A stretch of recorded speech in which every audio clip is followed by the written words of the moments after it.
आफादगिरि नोंथां दिनैनि बे हाबाफारियावनो बाहागो लाफैनो हानाय जोंनि दुलाराय बर' फरायसा आफादनि बारग' आफादगिरि प्रमद बर' बिथां बे हाबाफारियावनो बाहागो लाफैनो हानाय जोंनि गोख्रों सोमावसार मोनसे हान्जा NDPPनि आफादगिरिजों लोगोसे बिथांनि मावथि हान्जा लोगो नोंथांमोन फारियावनो जिरायनाय राजखान्थियारि अराजखान्थियारि गुबुन गुबुन आफादफोरनि मानाव गेदेमा नोंथांमोन आरो मेलेमजिबि नोंथांमोनजों लोगोसे बयनिख्रुइबो आंगोनि आंगो जोंनि अनसुलि बिमा माहारि अनसुला बिफा माहारि आरो जोंनि बिदा फंबाय रायजो राजा नोंथांमोन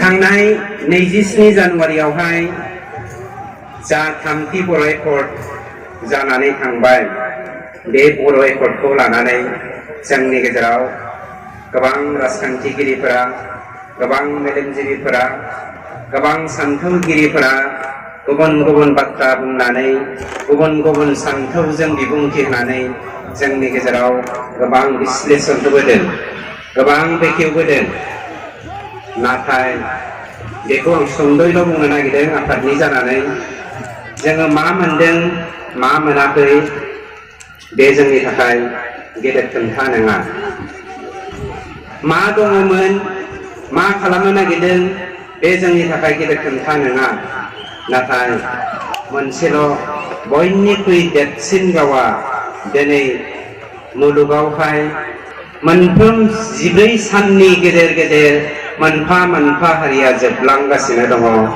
आरो 2040 मायथाइनि गेजेराव पृथिबियाव फ्राय 200ल' राव हारिमु गोनां हारिफ्रा थांनानै थासिगोन होननानै सान्थौगिरिफोरा बुंदों बुंस'नो हाया बेफोरबायदि जोबलांनाय 14 साननि गेजेर गेजेर मोनसे जोबलांनाय हारिनि गेजेराव बर' हारियाबो 2040 मायथाइनि गेजेराव जाया होननानै आसरित साननो गोनांनि खोन्था नङा गावनि हारिखौ गावनि हारिमुखौ गावनि बिमाखौ जों अराय सम फोथांना लाखिनोब्ला जोंनि गेजेराव खौसेथिनि गोनां जानानै फैदों आरो बे खौसेथिखौ हांखुर जानानैनो मिजिं थिनानैनो बर' हारिखौ जोबस्रांनायनिफ्राय बासायगोनायनि थांखियैनो जोङो थांनाय 11 जानुवारियावहाय हाग्रानिफ्राय नोंथांमोननि खावलायनाय लेखा बर' इन्टेलेक्सुयेलफोरनि मेलेमजिबिफोरनि बुंथिनाय लेखा जोङो नोंथांमोननि गेजेराव नुजाफैदों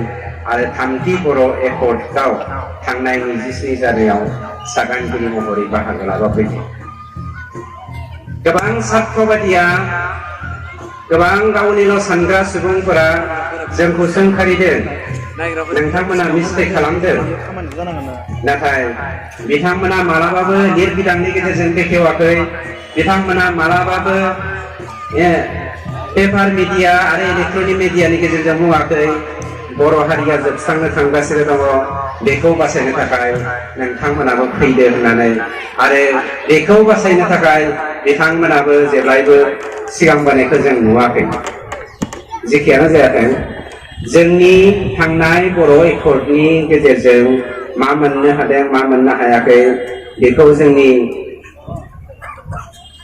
सासे सिगनेटरि मैखोम जोंनि बर' रिभलुसनारि अर्गानाइजेसन NDPPनि आफादगिरि बिथाङा फिट बुंलांजोबगोन आं मोनसेल' नोंथांमोननो खावलायनो नागिरदों बे खावलायनाया जादों गुबैयै बिमा माहारिनिसिम जोङो गोबां मिस्टेक खालामबाय थांनाय 34 बोसोरनि सोमावसारनायाव नोंथांमोननि खबसे ओंखामखौ खबरुबै बानायनानै जोंखौ फिसिबोदों नोंथांमोननि जोहोलाव फिसा नोंथांमोननि जोहोलावजो फिसाजोफोरखौ जोंनो दान होनानै बर' हारिनि थाखाय थियाग खालामहोदों बिथांमोननि बेसेन गोसा थैखौ बावहोनानै बिथांमोननि बेसेन गोसा थैजों बर' हारिनि गेजेरावहाय गुबुंले आबहावा सोरजिहोनानै जा जों गोरोन्थि मावफ्लांदों मिथिनानै मावनाय मिथियालासिनो मावनाय गासैबो गोरोन्थिफोरखौ निमाहा होगोन होननानै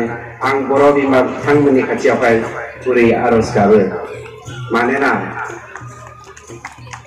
गासैबो धोरोम बिजाब गासैबो पृथिबीनि सानथौगिरिफोरा मोनसे बाथ्राखौ अरायबो बुङो, न'निख्रुइ गोदैसिन बिमानिख्रुइ आंगोसिन मुलुगाव रावबो गैया। जाय बिमानि गोरबोआव जिसु ख्रीष्टआ जोनोम जादों, जाय बिमानि गोरबोआव बर'नि रिफर्मार बाबा कालीचरण ब्रह्मआ जोनोम जादों, जाय बिमानि गोरबोआव बर' हारिखौ गेरेमसा महरै सोरजिनो दानो मिजिं खालामनाय बड'फा उपेन्द्रनाथ ब्रह्मआ जोनोम जादों, जाय बिमानि गोरबोआव पृथिबीखौ सिनायनो होनाय, सैथोखौ दैदेननाय, असैथोखौ फेजेननो हानाय गेदेमा सुबुंफोरनि जोनोम जादों। बे बिमाया दिनै बर' हारिखौ दैदेननायनि मोनसे सम जानानै फैदों। माइथलजिफोरखौ नायोब्ला, धोरोम बिजाबफोरखौ नायोब्ला जोङो बिमानि बाथ्राखौ लानानै गोबां सावरायनो गोनां दङ। नाथाय समनि आंखाल, जायनि जाहोनाव जों दिनै सावरायनो मोना, हास्लाबलिया। जोंहा गोबां सम दङ। बे गोबां समनि गेजेराव जों गोबां सावरायगोन। नाथाय मोनसेल' बुंथिनाया जादों, दिनै जों साफ्रोमबो बर' बिमाया, दिनै जों साफ्रोमबो अनसुला बर' बिफा आरो बिदा बिनानाव मोना गावनि आथिङाव गावनो गसंनानै बिबेकजों सैथोखौ सायख'नायनि सम फैदों। नङाब्ला जोङो मोनसे बाथ्राखौ गोसोआव ला, गोबां बिजिरगिरिफोरा जोंखौ फनजों बुंहरदों, नोंथांमोना NDP-फोरा खौसे गैयिनि थाखायनो दिनै जों बर' हारिया जोबस्रांनायनि लामायाव फैगासिनो दङ। नोंथांमोना जा खौसे गैयिनि थाखायनो बै मुंख्लंनि थैनि सावा नोंथांमोननियाव नांनो थांगासिनो दङ।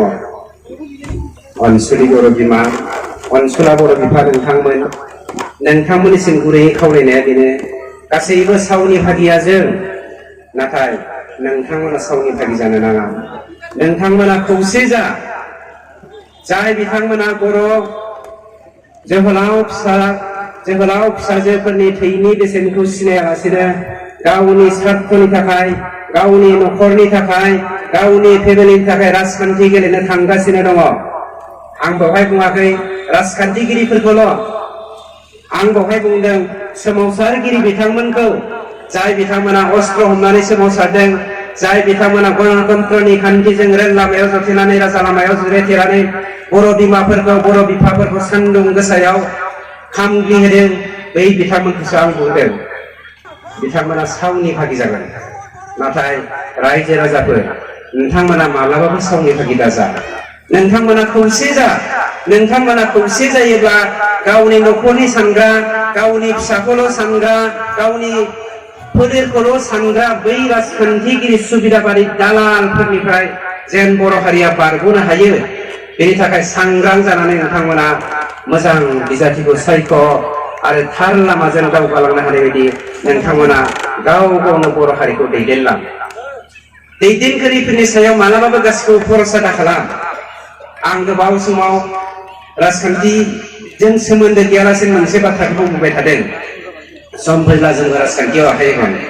गासैबो थाइजौआनो गोदै नङा, गोदै थाइजौआबो एम्फौ सुयो। फेरेंगानि रावा गोदै जानो हागौ, थामहिनबा गोमोन थाइजौनि मोनसे खोन्दो जानो हागौ। बे फेरेंगानि साननाय हनाया एम्फौ सुनाय नामा? बियो गुनजेर महरै बर' हारिखौ फोजोबस्रांनो नागिरदों नामा? बेनि थाखाय सिनायनाया जोंनि अनसुलि बिमाफोरनि मावनो गोनां मोनसे बाहागो।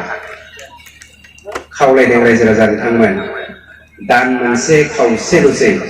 बे दान मोनसे खावसेनि गेजेरजों नोंथांमोना जुदि थार सैथो बेखौ सायख'वाब्ला नोंथांमोननिफ्राय होनाय बे मेम'रेन्डामनि मोनसेबो दफायानो इमप्लिमेन्ट जानाय नङा।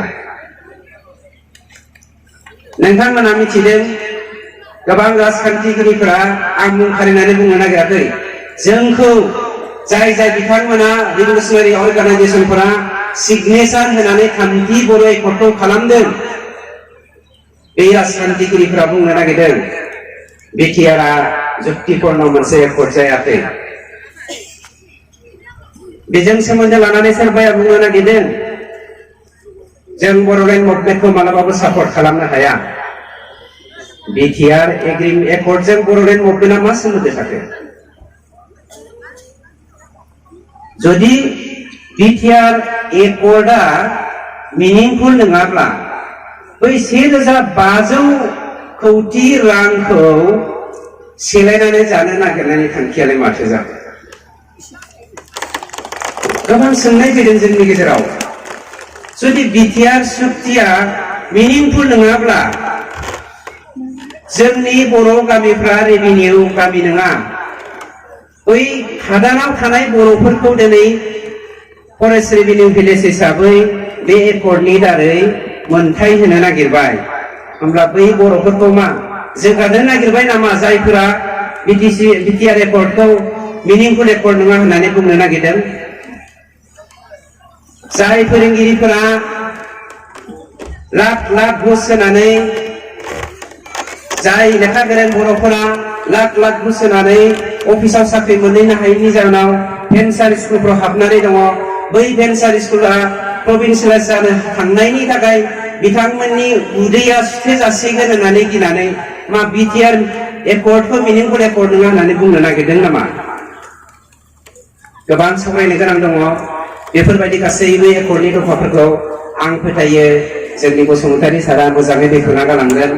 माखासे गोरान खामानि थाखाय नोंथांमोननि सिगाङाव बेखिनिखौ बेखेवनो हानाय जानाय नंलिया। जोबनायाव आं खुलुमबावो, आं हांख्रायबावो।